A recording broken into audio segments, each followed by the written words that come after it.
Ni baraka tele na neema tele siku nyingine hii ya leo. Mungu ametuwezesha siku ya Jumamosi ya mwezi huu wa saba. Ni Jumamosi nyingine na Jumamosi ya kwanza kabisa ya mwezi huu wa saba.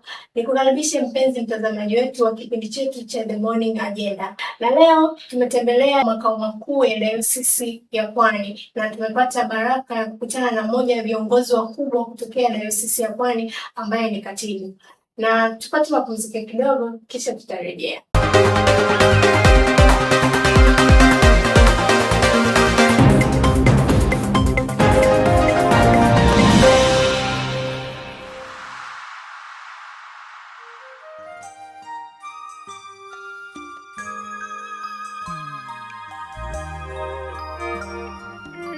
Katibu, karibu sana. Naomba ujitambulishe jina lako na pia tuendelee. Karibu kwanza ujitambulishe kwa jina. Mimi naitwa Samuel Maliko Mhangwa. Ndio. Ni katibu wa AICT Dayosisi ya Pwani. Asante sana. Ni katibu wa AICT Dayosisi ya Pwani, katibu mkuu, si ndio? Sio katibu mkuu. Kwa muundo wa sasa katibu mkuu ni mmoja tu.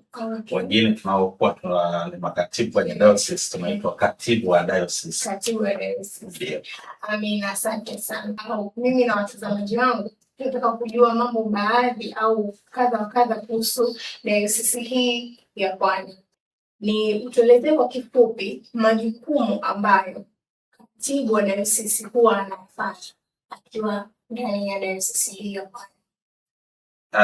Labda kabla sijaeleza majukumu ya katibu wa dayosisi, nikutambulishie kwanza dayosisi yetu ya Pwani. Amina. Kwa sababu dayosisi yetu ya Pwani imekuwa ikichanganya watu inapotajwa Pwani. Pwani nao ni mkoa.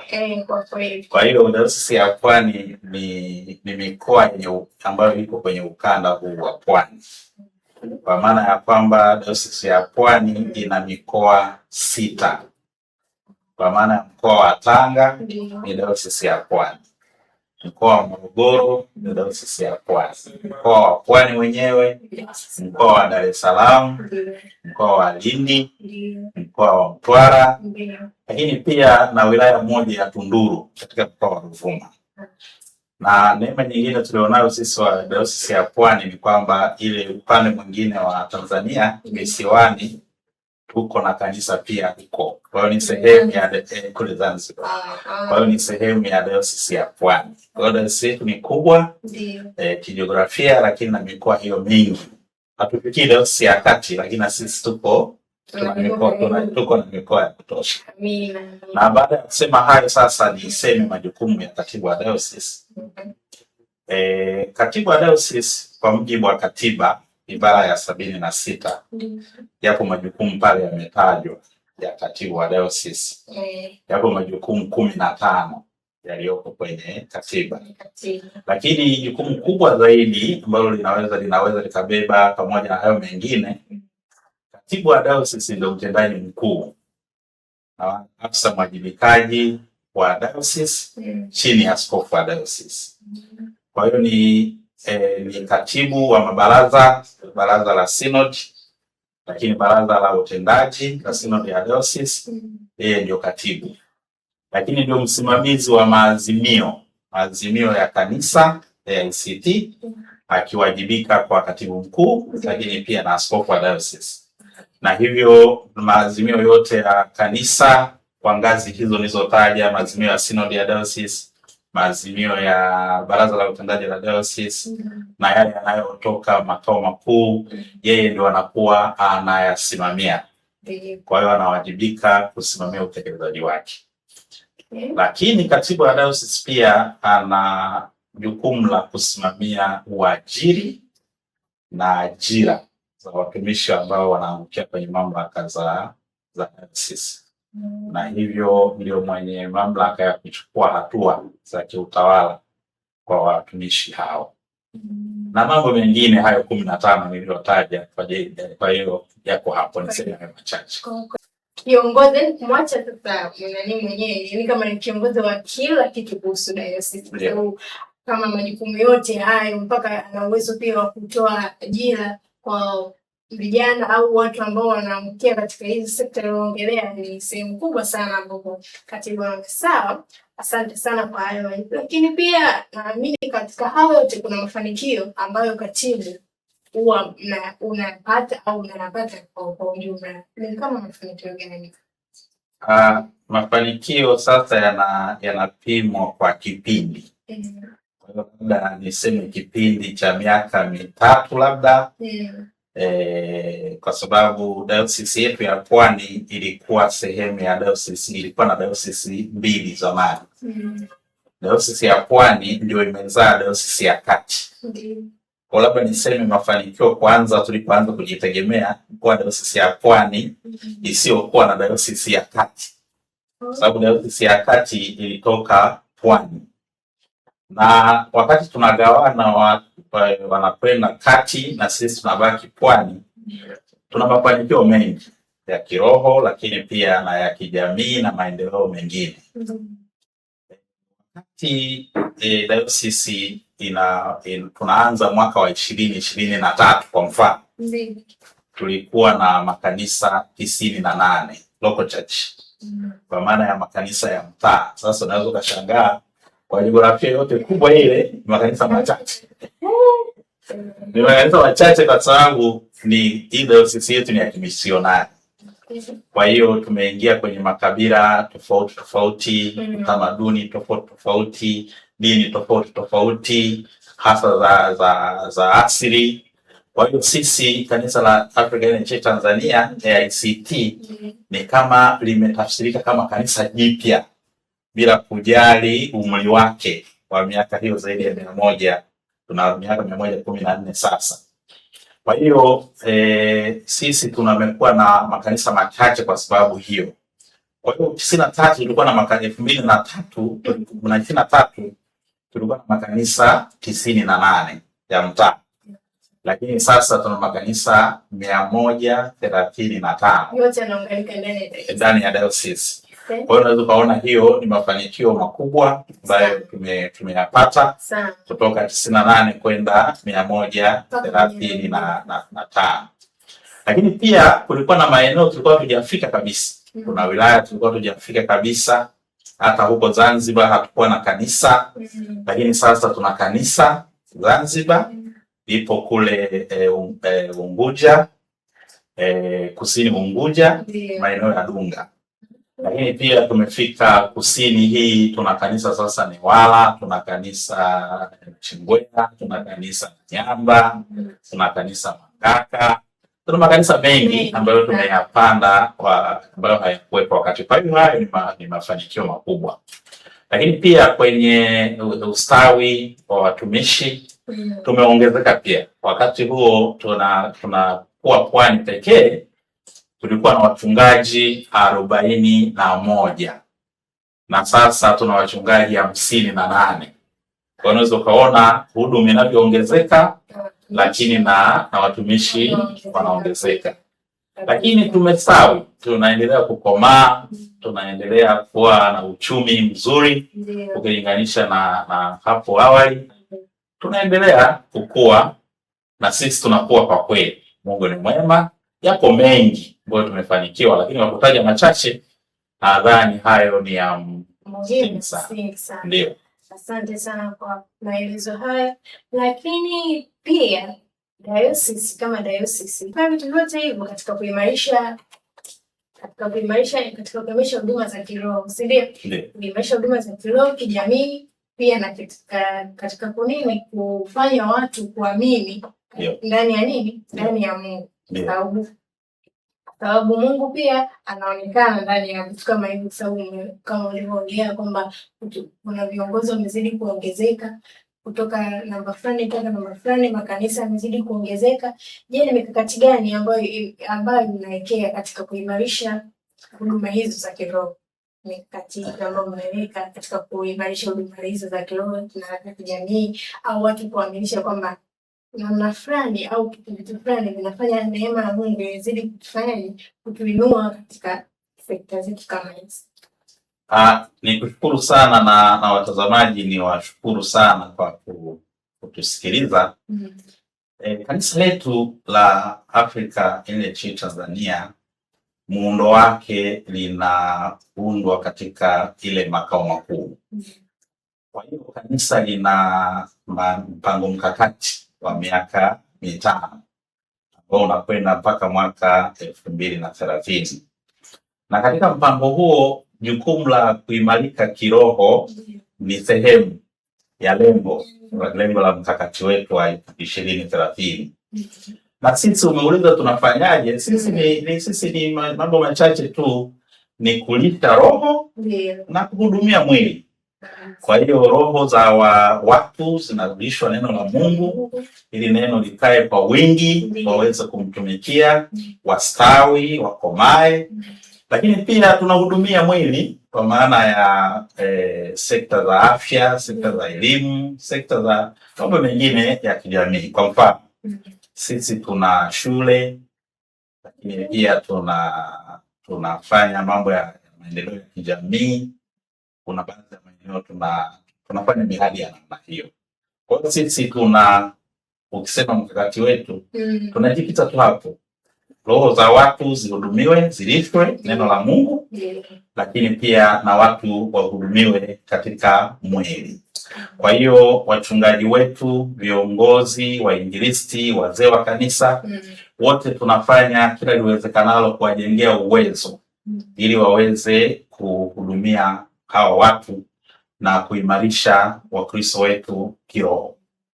Tunafanya semina mbalimbali, tunafanya makongamano mbalimbali, tunafanya warsha mbalimbali kujijengea uwezo ili tunapowahudumia watu neno la Mungu lihubiriwe kwa usahihi. Amen. Amina. Mtazamaji, tupate mapumziko kidogo, then tutarudi kuendelea.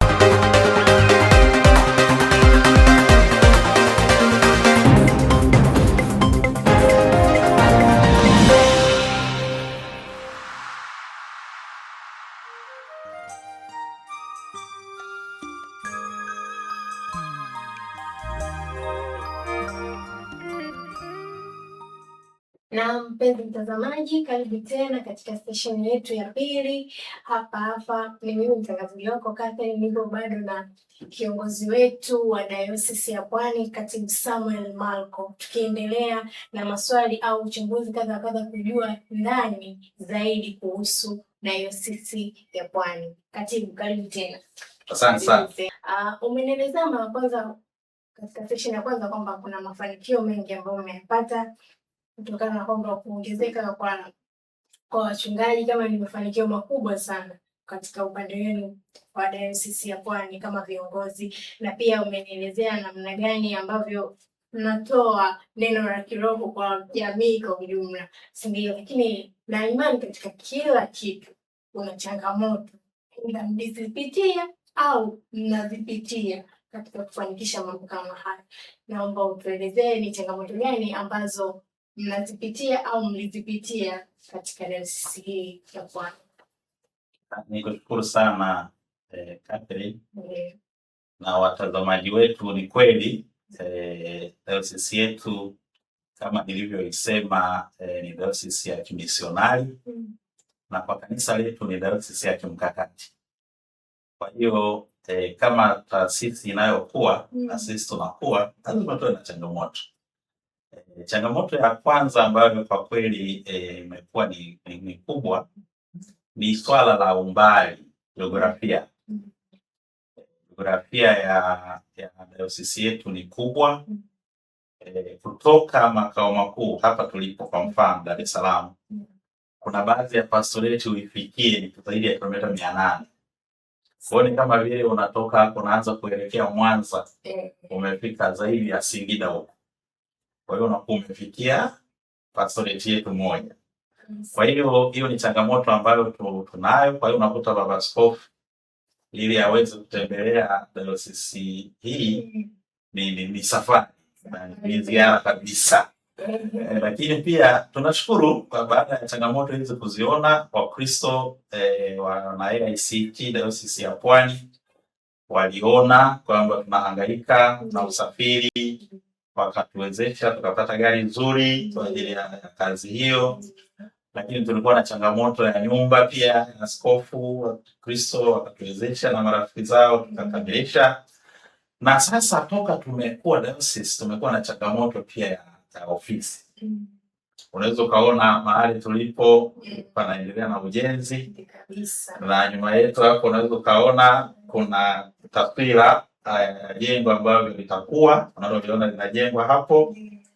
Hiyo imekuwa ni changamoto pia, hatukuwa na ofisi ambayo inaakisi ukubwa wetu, kwa sababu sisi tuko Dar es Salaam, tuko lango la nchi, lakini pia tuna watu wengi Dar es Salaam ni wachache kwa namba. Sisi hatuzidi 12,000 Wakristo wote wa Dayosisi ya Fani, lakini wengi wetu wana nguvu ya maarifa, wana nguvu ya kumpenda Mungu na kumjua Mungu.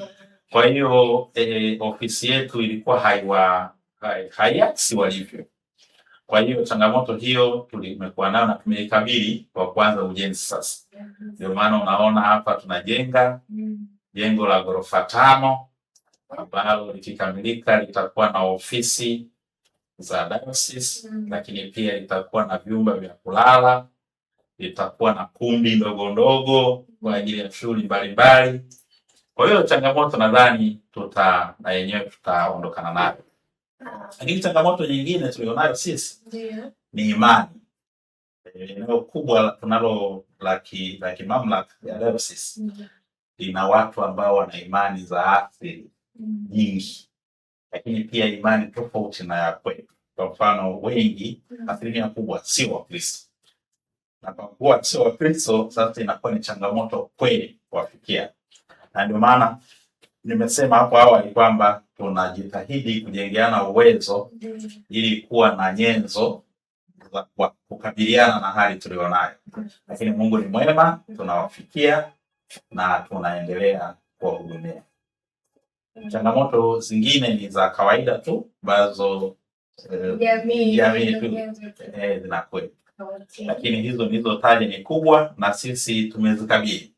Tunaona ni fursa, kwa sababu katika changamoto hizo nilizotaja bado Mungu anatukuzwa, bado Mungu anainuliwa, bado tunafika, bado tunafanya kazi. Katikati ya changamoto hizo tunaona huo ukuaji, tunayaona hayo mafanikio, tunaona nguvu ya Mungu ikifanya kazi pamoja na sisi. Mungu anafanya na sisi. Kwa hiyo kila tulipo Mungu yupo na sisi tuko pamoja na kazi inaendelea. Amen. Mpenzi mtazamaji, kuna namba inapita hapo chini, namba 0769236975. Hiyo namba unaweza kutuma maoni yako, ukatuma ujumbe wako au kuuliza maswali kama unataka kunisaidia kumpatia katibu wa Dayosisi ya Pwani maswali yoyote ambayo unajisikia kutaka kujua, au kuna vitu ambavyo unataka kujua ndani ya Dayosisi ya Pwani. Katibu, pia na katika Dayosisi hii ya Pwani, ACT Dayosisi ya Pwani, na mipango ya kushirikiana na serikali labda katika kufanya maendeleo yoyote au maendeleo mbalimbali ya kijamii? Sasa ukisema serikali, unajua serikali kwetu sisi ni mshirika mwenza, tena sio mshirika mwenza tu, pacha. Ni mshirika mwenza pacha, kwa sababu serikali unajua inaongoza raia na kanisa linaongoza waumini ambao ndio raia hao. Unaweza kuona sisi ni pacha, yani hatuwezi kuendesha shughuli zetu bila serikali. Serikali ndio inatusaidia sana kwenye mambo ambayo sisi ili tuweze kutekeleza mipango mikakati tulionayo. Serikali inatusaidia sana kila mahali ambapo tulipo sisi. Kuna mahali tunamiliki maeneo, tutahitaji vibali, tutahitaji hati, hiyo yote tutahitaji serikali, na mara zote serikali imetusaidia.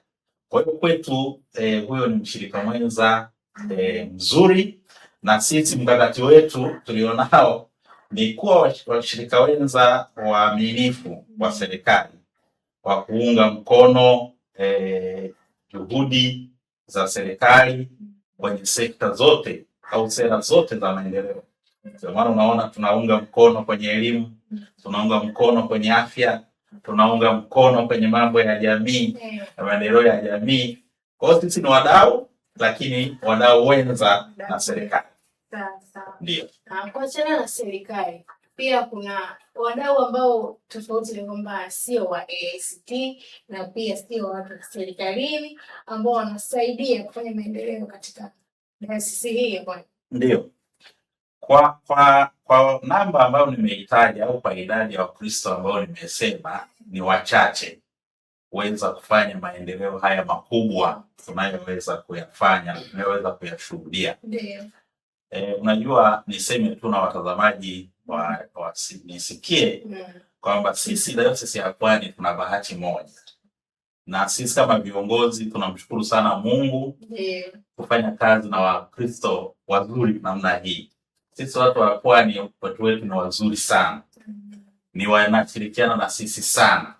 Sisi kama viongozi tunapata maono, tunayaweka kwao, lakini hatuna nyenzo za kuwezesha kuyatekeleza. Wao ndio wanayatekeleza. Lakini Wakristo wetu wazuri hawa wameenda mbali sana, wanashirikisha marafiki zao. Kwa hiyo si wa AIC tu wanaotuwezesha kufanya maendeleo haya. Wapo marafiki wa Mkristo mmoja na rafiki yake, taasisi au kanisa na marafiki zao. Wote hawa wanatuunga mkono kwa ajili ya kuhakikisha kwamba dayosisi yetu inastawi. Lakini bado wapo mashirika tofauti ambayo ni NGOs na mengine ya ndani na ya nje. Kwa mfano sisi Dayosisi ya Pwani tunashirikiana pia na Compassion International ambao hawa ni washirika wenza wanaohudumia mtoto na kijana.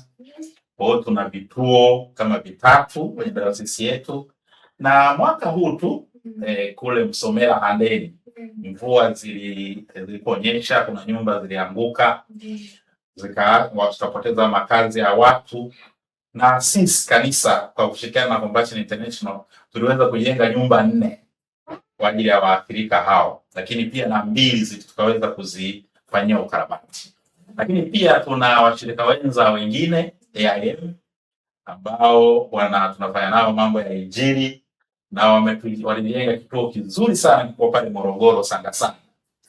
Lakini pia tunao wengine washirika wenza Release International ambao tunashirika nao. Tuna washirika wenza wengi, tuna GTN, tuna DFC ambao wanafanya mambo ya ufuasaji.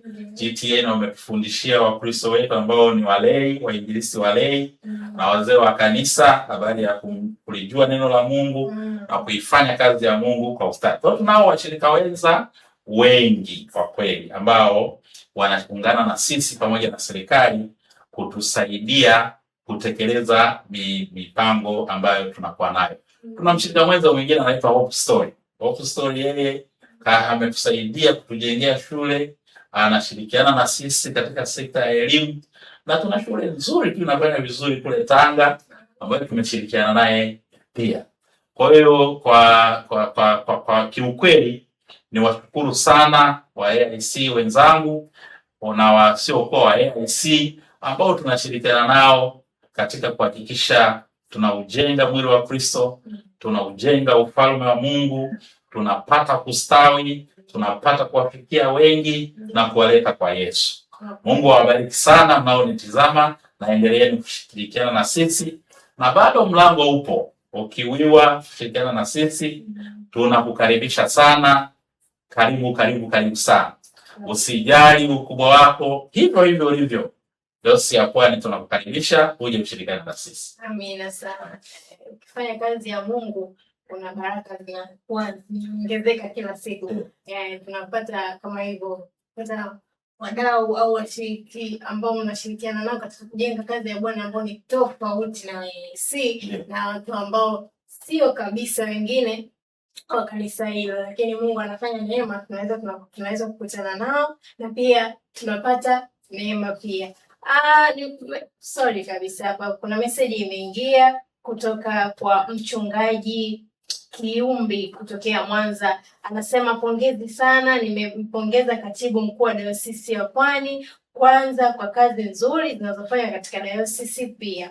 Lakini pia swali anasema unaionaje Dayosisi ya Pwani ikipiga hatua gani katika kipindi cha miaka 10 ijayo? Yani kwamba nisaishe kidogo swali lake kwamba unapataje taswira ya baadaye baada ya miaka 10 Dayosisi ya Pwani itakuwa vipi? Mchungaji kutoka Mwanza, Mchungaji Kiumbi. Asante sana Mchungaji Kiumbi kwa kuwa pamoja na sisi na kusapoti kwa kutumia message hii. Amina sana. Labda nijibu. Nakushukuru sana Mchungaji Nyuma Kiumbi kwa kutupongeza, lakini kwa swali lako zuri. Kwa kweli mimi kama mtendaji mkuu wa Dayosisi ya Pwani ninaiona Dayosisi ya Pwani ikiwa imestawi sana ndani ya miaka 10. Sasa hivi kama ambavyo nimeweza kusema, ni kama vile tunajenga tu miundombinu, msingi wa kuelekea mambo makubwa sana. Sisi tuna ile dira yetu pamoja na mpango mkakati wa kanisa ambao umetupa dira ya miaka 5. Wewe umesema 10. Sisi 10 tunaona Dayosisi ya Pwani tuna uchumi mkubwa, tuna vitega uchumi vikubwa, tuna Wakristo wengi zaidi ya hawa 12,000 takriban. Lakini tunaona tuna makanisa kila mahali, kila wilaya. Tunaweza tusifikie vijiji vyote, lakini angalau kila wilaya tuna kanisa la AIC.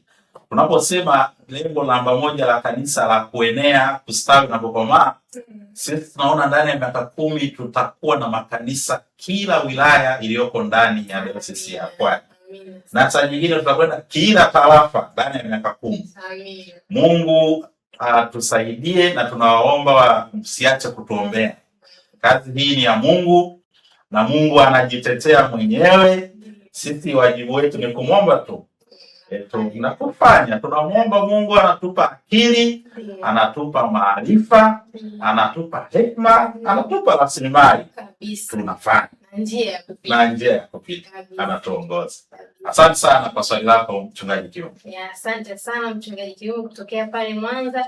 Lakini pia mtazamaji wetu yeyote unaruhusiwa kutuma message, kutoa maswali, kutoa ushirikiano wako kwa kupitia namba 0769236975, namba 0769236975. Tuma ujumbe wako unatufikia hapa na tutausoma kabisa, na utakuwa umetusapoti katika hatua hii ya kwetu. Tupate pia mapumziko kidogo, kisha tutarejea tena.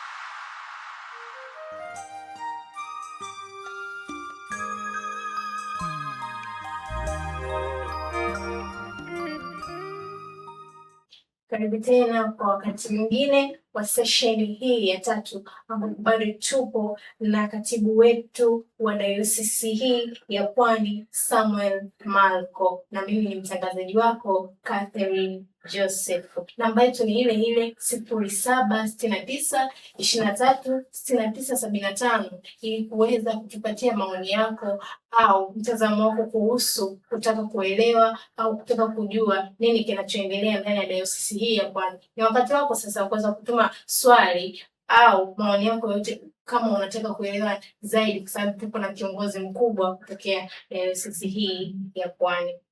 Amina. Katibu. Ndio. Tunaendelea tena. Asante sana kutuvumilia, lakini pia asante sana kwa kuwa pamoja na sisi tulivyoanza hadi kwa sasa, bado unaendelea kuwa pamoja na sisi. Kwa sasa hivi teknolojia imeendelea kukua sana. Tunaona mambo mengi yanafanyika sana kwa kutumia teknolojia. Mkiwa kama dayosisi ya Pwani, mmejipanga vipi katika kutumia vyombo vya habari ili kuweza kufikisha mahubiri au injili kwa jamii au kwa watazamaji wetu? Nikushukuru sana na niwashukuru watazamaji wetu kwa kuendelea kutufuatilia, na kufuatilia kipindi chetu hiki kizuri cha Morning Agenda. Sisi Dayosisi ya Pwani hatupo kisiwani. Sasa hivi hatuwezi kukwepa maendeleo ya teknolojia. Na kiukweli sisi Dayosisi ya Pwani tunaona teknolojia ni fursa na sio matishio, kwamba labda ni tishio la mambo fulani fulani. Sisi Dayosisi ya Pwani teknolojia ni kitendea kazi kwa sasa, kwa sababu ni kwa sababu tu haujatembea kwenye makanisa yetu. Lakini sisi makanisa yetu mengi yanafanya live recording, yana stream ibada. Kwa hiyo na rekodi na kurusha ibada za Jumapili, lakini yana rekodi na kurusha semina, yana rekodi na kurusha matamasha ya kwaya, lakini na uimbaji na mambo kama hayo. Sisi Dayosisi ya Pwani makanisa yetu yanazo account nyingi kwenye media za mtandaoni. Instagram utawakuta, TikTok utawakuta, YouTube utawakuta, na mengine. Kwa mfano sisi media hizi zinatusaidia sana kufikisha ujumbe wa neno la Mungu kwa mataifa, kwa watu walioko ndani ya nchi yetu, lakini walioko nje ya nchi yetu. Ibada za Jumapili zina watu wanaoshiriki au wanaotuangalia kwenye baadhi ya makanisa wengi wa nje ya kanisa. Na kwaya zetu zinapofanya mikesha, wana stream, wanakwenda live kwa kutumia teknolojia. Tumeshuhudia kwa mfano tu kwaya moja katika Dayosisi ya Pwani tuna kwaya nyingi nzuri, waimbaji hao wazuri, watumishi wa Mungu hao wazuri kabisa, wanaimba kwa weledi, wanaimba neno la Mungu, wanampenda Mungu, wana maombi makubwa kabisa, wanamwomba Mungu kabla ya huduma, wana huduma kubwa kabisa ya uimbaji. Siwezi kutaja kwaya zetu nyingi, tunazo nyingi sana. Nitolee mfano mmoja. Tuna kwaya inaitwa Neema Gospel Choir. Neema Gospel hivi karibuni kwa kutumia teknolojia imehit watazamaji milioni 30 kwenye wimbo wa Nirejeshe. Kwa hiyo unaweza ukaona kwamba watazamaji milioni 30 wamesikia neno la Mungu, wameambiwa ujumbe wa matumaini wa kurejeshewa, wameambiwa habari za huyu Yesu Kristo kupitia teknolojia. Hapo zipo Dar es Salaam kwaya, zipo CBC, zipo Mbezi Beach, zipo Kongoe, zipo Kigamboni, zipo nyingi, Ukonga, Antiokia, wapo wengi sana, huko Ifakara na Morogoro. Hizi kwaya zote hizi zinarusha nyimbo zao, mahubiri kwa uimbaji. Lakini na wahubiri wengine, wachungaji, wakati wa Jumapili wanarusha kutumia teknolojia. Ukienda kwenye makanisa yetu sasa utaanza kuona kuna maskrini makubwa kwenye makanisa, kwa maana ya kwamba sisi teknolojia ni fursa. Katika level ya Dayosisi au ngazi ya Dayosisi, sisi tuna bahati moja, labda watu wa Pwani. Baba Askofu Mkuu wa kanisa la AICT alipotembelea Pwani miaka kadhaa iliyopita, alituhimiza kabisa kwamba anatamani kuiona Dayosisi ya Pwani inakuwa habu ya mawasiliano. Kwa hiyo wapo vijana wetu wazuri kabisa, wataalamu, wanaendelea kupambana kuhakikisha tunakuwa habu ya mawasiliano ya kanisa. Kwa hiyo kibali hicho tulipewa na mwangalizi na mkuu wa kanisa, na mimi niwahimize, wapo vijana wananisikia au watasikia baadaye, tuliowapa majukumu ya kutusababisha tuwe habu, wapambane kuhakikisha mambo haya yanatokea. Sisi tuna faida nyingine kwamba tuna vijana wengi ambao ni wataalamu wa IT. Kwa hiyo sisi hatuna uhaba wa vijana au ni human resource, yani rasilimali watu ambao wana uwezo wa kuitumia teknolojia hii vizuri kwa ajili ya ustawi wa kanisa letu, lakini ustawi wa dayosisi yetu ya Pwani. Kwa hiyo sisi tunaitumia teknolojia vizuri, na sasa katika vikao vyetu vya synod, baraza la synod, kikao cha synod kilichopita kwa maana ya mwaka huu Februari tulifanya kikao. Maazimio yake, kuna azimio moja la kuwa na idara ya habari na mawasiliano katika ofisi hii ya dayosisi. Kwa hiyo chini ya katibu wa dayosisi sasa wapo vijana ambao wanaweka vitu vyao vizuri ili tuwe na kitengo maalum kwa ajili ya taarifa, kwa ajili ya kuwahabarisha watu habari za dayosisi yetu. Kwa mfano tuna ujenzi hapa, tayari kuna mtu ambaye anasimamia idara hiyo, anaweka vitu vyake vizuri ili visibility tuonekane kama tunafanya nini kuanzia tupo hapa kwenye foundation mpaka tunapokwenda mwisho. Lakini pia tuwahabarishe watu wengine habari za huyu Yesu kupitia teknolojia ambayo kwa kweli sisi ni fursa kubwa katika dayosisi yetu ya Pwani. Na niwapongeze sana watu wa Pwani kwa kazi nzuri, hasa watu wa media katika makanisa yetu, lakini media mnatusaidia hapa ofisini, media kwenye vikundi vya kwaya. Mungu awabariki sana, mnafanya kazi nzuri, mnatuongezea Wakristo, tunapokea. Hivi karibuni tumepokea shuhuda mbalimbali. Tulikuwa na mkesha mmoja, tukapokea shuhuda za watu ambao wamepona, wamepata matumaini, wamerejeshewa vitu vingi kupitia media. Kwa hiyo sisi teknolojia Catherine, sisi kwetu ni kitendea kazi katika kazi hii ya Bwana. Teknolojia ina mambo mengi kwa sababu ina utaalamu na kanisa, nimesema kwenye eneo la vijana wana utaalamu kubwa sana wa teknolojia, lakini hata sisi mimi sio mzee, lakini niko kwenye kundi la wazee kwa umri wa AICT ambao kijana anaisha miaka 45. Kwa hiyo mimi ni mzee, na tunasema kwamba sisi pia tuko nyuma. Askofu wetu Philipo Mafuja Mabwano, askofu wa dayosisi ya Pwani, amekuwa akifundisha wachungaji na watumishi mbalimbali habari ya kuweza kuliongoza kanisa katika karne hii ya 21, karne hii iliyojaa teknolojia na mambo ya akili undi AI. Kwa hiyo askofu wetu anafundisha na ametupitisha kwenye semina mbalimbali kuwajengea uwezo wachungaji, kuwajengea uwezo wa injilisti, kutujengea uwezo ili tuweze kujua namna ya kuliongoza kanisa katika karne hii ya 21.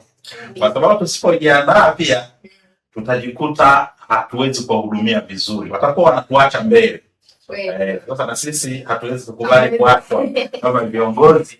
Tunapambana kweli kweli kujijengea uwezo, na nitoe tu wito kwa wanaonisikiliza pia, tusiache teknolojia tukidhani ni ya wengine, ni ya kwetu, na tuitumieni katika kuifanya kazi ya Mungu, kwani ina matokeo makubwa sasa na baadaye. Amina sana. Pia una ujumbe gani au ungependa kuwapa ujumbe gani wa Tanzania kuhusu umoja, amani na maadili mema? Ujumbe gani ambao unaweza kuwapa Watanzania kuhusu umoja, amani na maadili mema? Labda niweke vizuri kwa maana ya nitakachosema ni katibu wa dayosisi, mimi sio msemaji wa kanisa, lakini mimi kama kiongozi tu nitasema kwa msaada wa neno la Mungu au kwa kupitia neno la Mungu. Nini neno la Mungu linasema na kuhusu amani, umoja na maadili? Kwa mfano, ujumbe ambao unaweza kutoa wa moja kwa moja ni kwamba umoja na amani ndio msingi wa maendeleo. Sisi dayosisi ya Pwani tunafanikiwa mambo mengi kwa sababu ya hayo maneno mawili, kwa sababu ya umoja wetu, lakini kwa sababu ya amani tulionayo katika dayosisi yetu. Lakini neno la Mungu linasema katika kitabu kile cha Waebrania sura ya 12 na ule mstari wa 14 inasema, tafuteni kwa bidii kuwa na amani na watu wote, huo utakatifu ambao hakuna mtu atakayemwona Bwana asipokuwa nao. Maana unaweza ukaona wito unatolewa wa kutafuta kwa bidii kuwa na amani, sio kwa polepole kuwa na amani. Kwa hiyo ni himizo na ni wajibu, kwa sababu ukiangalia na utakatifu. Kwa hiyo maana yake kumbe amani, tutafuta amani. Amani maana yake ni mahusiano yetu kama wanadamu, tunahusiana kwa kuwa na amani. Lakini utakatifu ni mahusiano yetu na Mungu. Hata kuna kipengele mwisho anasema ambao mtu hawezi kumuona Bwana asipo. Kwa hiyo ni sifa ya kumuona Bwana kuwa na amani na utakatifu. Sasa itashangaza kama wewe unasema unaishi maisha ya utakatifu wakati unachochea vurugu, unachochea chuki. Kwa hiyo ujumbe wangu ni kwamba tutafuteni kuishi kuwa na amani na watu wote. Kwa hiyo maana yangu ni kwamba lakini pia katika Yeremia 29 nadhani mstari wa 7 anazungumza habari ya amani. Tena anasema tutakie amani mji ule ambao walikuwa wanaandikiwa Waisraeli wakiwa utumwani Babeli. Kwamba pamoja na kwamba mko utumwani, lakini huo mji huo utakieni amani. Kwa hiyo maana yake kumbe amani Mungu hakutaka wauchukie kwa sababu wako utumwani. Hata sisi hatutakiwi kuchukia kwa sababu tuko kwa mazingira fulani. Kwa sababu sio, kuna watu wanapita kwenye mazingira tofauti. Usichukie sehemu ambayo unapita. Bali yani kutamka amani. Tamka amani kwenye mtaa wako, tamka amani kwenye kijiji chako, tamka amani kwa jamii unayokuzunguka, kwa sababu neno la Mungu linasema maana katika amani hiyo, kama naweza nikasoma Catherine, kwa sababu hili ni neno la Mungu, nisiliseme kinyume chake. Mstari wa 7 inasema hivi, wa Yeremia 29 mstari wa 7 inasema, kautakieni amani mji ule ambao nimewafanya mchukuliwe mateka, mkauombee kwa Bwana, kwa maana katika amani yake mji huo ninyi mtapata amani. Umeona, ni amani inayotegemeana, kwamba ule mji ukiwa na amani na nyinyi mnapata amani. Kwa hiyo nchi ikiwa na amani na sisi tunapata amani. Familia ikiwa na amani na wana familia wanakuwa na amani. Kanisa tukiliombea amani, likiwa na amani na sisi tuna amani. Kwa hiyo ujumbe wangu ni huo, kwa maana ya kwamba tushikamane, umoja wetu ndio nguvu yetu. Na Waswahili walisema umoja ni nguvu. Lakini sisi tushirikiane kama kanisa kwenye utekelezaji wa mipango yetu tuliyokubaliana, lakini tutakiane amani, tuishi kwa kupendana, tuishi kwa amani, na hapo ndipo tutakapokuwa tunazidi kufanikiwa na kustawi. Wito wangu ni huo, lakini swala la maadili nihimize tu kwamba kwa sababu nimepata neema ya kuzungumza, niseme kwamba maadili, chanzo cha kuporomoka sana kinaanzia mbali sana. Siwezi kusema sana hapo, ila tu niseme wazazi na walezi tujitahidi sana kuhakikisha tunalinda maadili ya vijana wetu, maadili ya jamii zetu, kwa sababu wala sio vijana tu ambao wana changamoto ya maadili. Watu wote walika zote. Kuna wazee wana mambo ya hovyo kabisa. Kwa hiyo ni wewe kusema vijana wetu, ni sisi wote tujaribu kuona kwamba tunahusika katika kuhakikisha maadili mema yanakuwepo kwenye jamii yetu. Kabisa. Nashukuru sana. Hapa kuna message imeingia. Anasema nashukuru sana katibu kwa kipindi hicho cha Morning Agenda. Mimi ni mratibu wa huduma ya mtoto kutoka ACT Kongoe. Anasema kimsingi tunamshukuru Mungu sana na Dayosisi ya Pwani kwa ushirikiano mzuri unaoendelea kupitia mshiriki wetu Compassion. Kupitia programu hii vijana wengi wamefanikiwa kupata elimu hadi ngazi ya juu na baadhi wamenufaika wamewezeshwa kujenga nyumba na kuboresha maisha yao kwa ujumla. Hapa amesema wamewezeshwa kujenga maisha yao kwa ujumla na huduma hizi katika maeneo mengine. Anasema baadhi ya wanufaika wamewezeshwa kujenga nyumba zao na kuboresha maisha yao kwa ujumla kama ulivyoelezea mara ya kwanza. Sasa swali lake ni kwamba je, ofisi ya Dayosisi ina mpango gani wa kuongeza vituo vya huduma ya mtoto na vijana vinavyoshirikiana na Compassion ili kuwafikia watoto na vijana wengi zaidi wanaohitaji huduma hizi katika maeneo mengine ya Dayosisi? Swali la huyo mshiriki mwenzetu kutokea ACT Kongowe ambaye ni mratibu wa huduma ya mtoto kutoka ACT Kongowe. Labda nikushukuru sana mshiriki mwenzetu kwenye kipindi hiki. Kwenye swala la vituo vya mtoto, ni kweli ni mahitaji yetu ni makubwa sana. Ungetamani hata kila palipo na kanisa pawe na kituo cha mtoto na kijana, lakini kwa sababu tuna rasilimali ambazo ni chache, lazima pia kuzigawana kwa umakini. Kwa hiyo sisi kama ofisi, yapo maeneo ambayo tayari tumekwisha kuyatambua kwamba tungetamani tuwe na huduma hii, lakini sasa kwa sababu tunashirikiana na washirika wenza, ni lazima tunapopata mahitaji tunayowasilisha Compassion. Kwa hiyo Compassion nao wana timu zao za kufanya tathmini, wakiona kwamba wana huo uwezo wa kifedha wakati huo, wana rasilimali za kutosha za kuweza kufanya, watafanya. Kwa hiyo ni tupokee tu kwamba na tutoe tu taarifa kwa watazamaji kwamba sisi Dayosisi ya Pwani hatujanyamaza kwenye kuongeza vituo vya huduma ya mtoto na kijana, kwa sababu faida zake tumeziona sana. Hizo walizotaja ni pamoja na zenyewe kwamba watu wanamjua Kristo, watu wanahudumiwa kuondolewa kwenye umaskini, watu wanahudumiwa kwa kweli. Na Compassion ninawapongeza sana kwa sababu wamekuwa washirika wenza wazuri kwa kuwahudumia hawa watu ambao ni maskini. Kwa hiyo niseme tu kwamba sisi tunapeleka mahitaji yetu, lakini kupeleka mahitaji sio kupewa. Kwa hiyo Compassion wanafanya tathmini, na wakiona muda unaruhusu na rasilimali zinaruhusu, basi tunapata kituo. Kwa hiyo tuendelee tuamini kwamba tuna maombi ya sehemu nyingi tumeshayapeleka, na tunaamini Compassion wataweza kutujibu tu kwa usahihi na kwa kutusaidia. Amina, asante sana Katibu Samuel.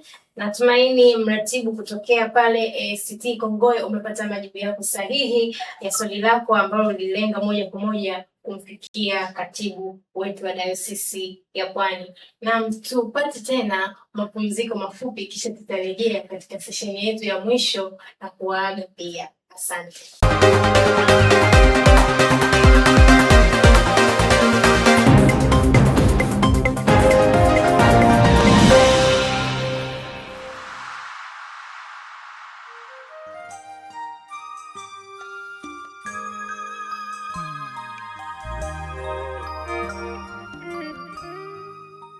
Tupo na mgeni wetu kutokea Dayosisi ya Pwani ambaye ni Katibu Samuel Marco.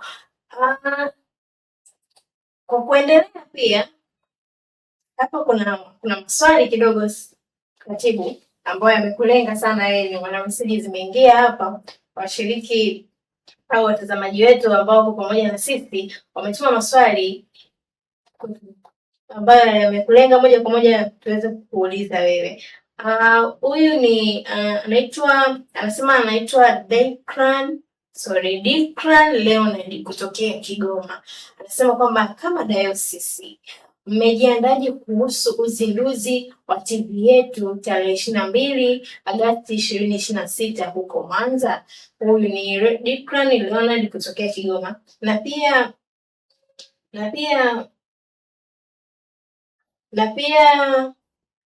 swali jingine linatoka kwa, anasema anaitwa manager kutokea Inland Television, naye ameuliza swali pia kwamba kama dayosisi wamejiandaje kuhusu uzinduzi wa TV yetu ya tarehe 22 kama vile la Dikran tarehe 22 mwezi Agosti 2026 huko Mwanza, na pia wanapokeaje kufunguliwa kwa studio ndogo ya TV hapa Dar es Salaam.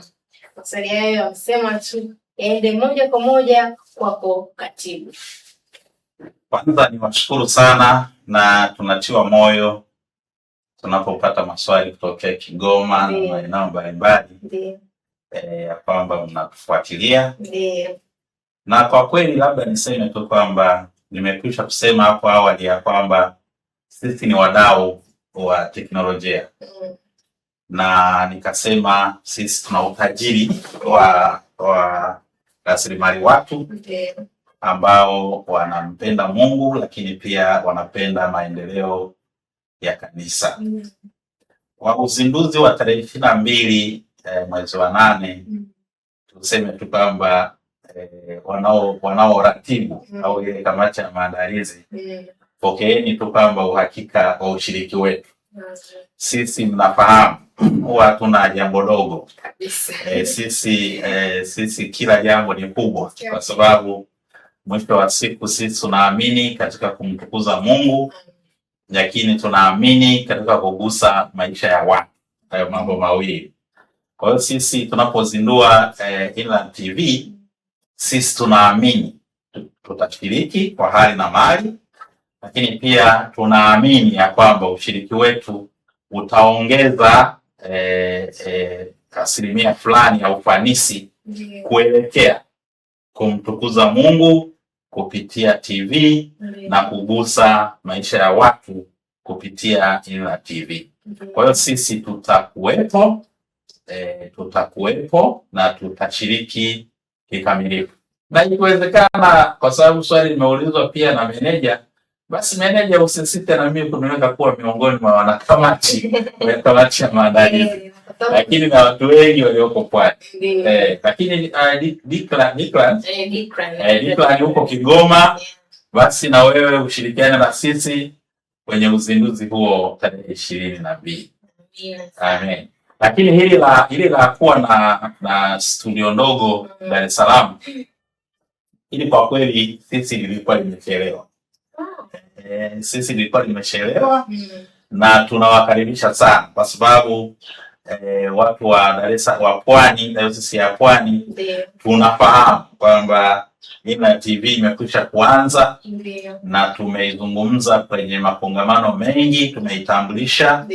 Na hivyo inapotusogelea hapa karibu Dar es Salaam, kwa kweli hapo tuwashukuru sana kwa kuona kwamba branch ili tawi linaweza likawa Dar es Salaam.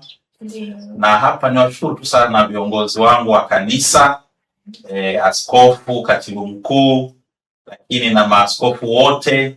Naamini kuna ridhaa mmetoa ili tuje tupate hili tawi Dar es Salaam. Mungu awabariki sana, na sisi Dar es Salaam tutawapa ushirikiano wa kutosha, tutawapa rasilimali watu ya kutosha, na tutafanya kila tunalopaswa kufanya kuhakikisha tawi hili linafanya vizuri katika kufikisha habari njema kwa watu wote kupitia Inland TV. Amina sana. Na meseji nyingine anasema anaitwa Stefano kutoka Sumbawanga, na wapongeza sana na kazi ya Bwana isonge mbele. Asante sana kwa pongezi zako Stefano kutokea pale Sumbawanga. Tunashukuru sana na Bwana aendelee kuwa pamoja na wewe. Vitu vingi sana umetujibu katibu, umetuelezea kwa undani na tumeelewa, na ndio maana hata washiriki bado wanaendelea kutuma message na kuonesha kwamba wako pamoja na sisi, na kwamba wanaonesha kwamba neema bado iko pamoja na sisi na kuelewa zaidi kuhusu dayosisi ya Pwani.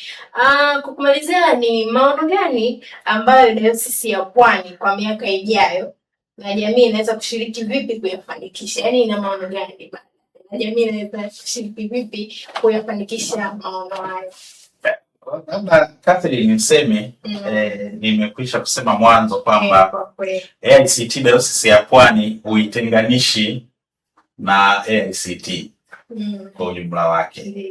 Kwa hiyo sisi maono tulionayo ni yale maono ya kanisa, ambapo tunatamani kama ambavyo imeainishwa kwenye katiba yetu, maono ya kanisa letu ni kuona watu wanamwabudu Mungu katika roho na kweli na wanaishi maisha ya utoshelevu.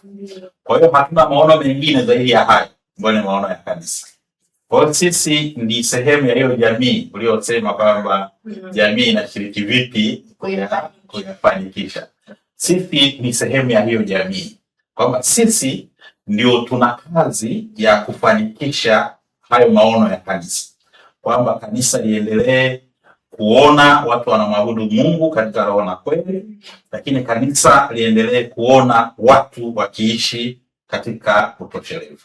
Kwa hiyo ndio maana tunaona hii mipango yote tulionayo, lengo lake ni hapo tu, kwamba tunaposema tuwe tumekomaa, tumestawi, tumeenea, ni katika kuhakikisha tunamwabudu Mungu katika roho na kweli. Kwa sababu tusipofundishwa neno la Mungu, tusipomjua vizuri huyu Mungu, tusipokuwa na maarifa ya kutosha kuhusu neno la Mungu likifundishwa kwa usahihi, maana yake hatutamwabudu Mungu katika roho na kweli.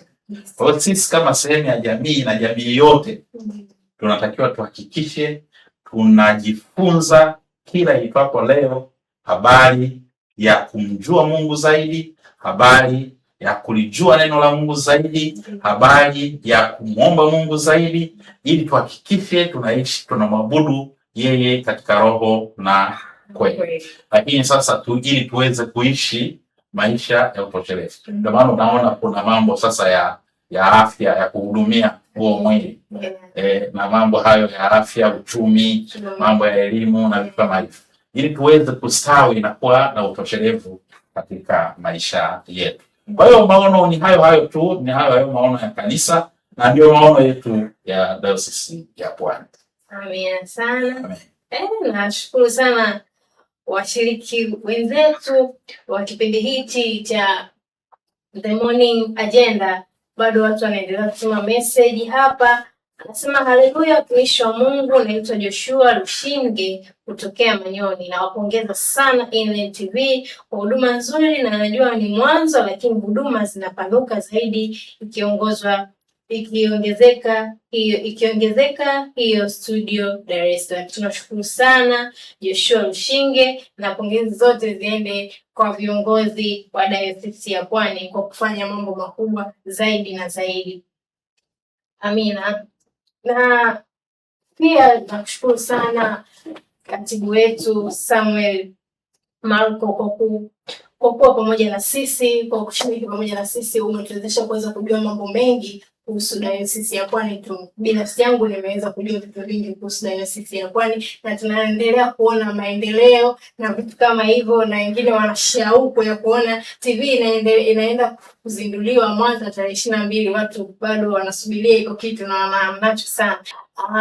Kipindi chetu ni The Morning Agenda, na tunashukuru sana mtazamaji kwa kuwa pamoja na sisi, na nyote mlioshiriki na sisi kwa kutuma message, kwa kutupongeza, kwa kuwa pamoja na sisi, kwa kutoa maoni yenu. Lakini pia usiondoke Inland TV kwa vipindi vijavyo. Nilikuwa na mimi mtangazaji wako Catherine Joseph, pia na katibu wetu naitwa Samuel Marco Mhambwa. Karibuni sana Pwani. Karibuni mje mshirikiane na sisi katika kazi ya Mungu. Amina. Amen. Bye. Barikiwe sana. Nashukuru sana. Amen. Amina sana. Bye.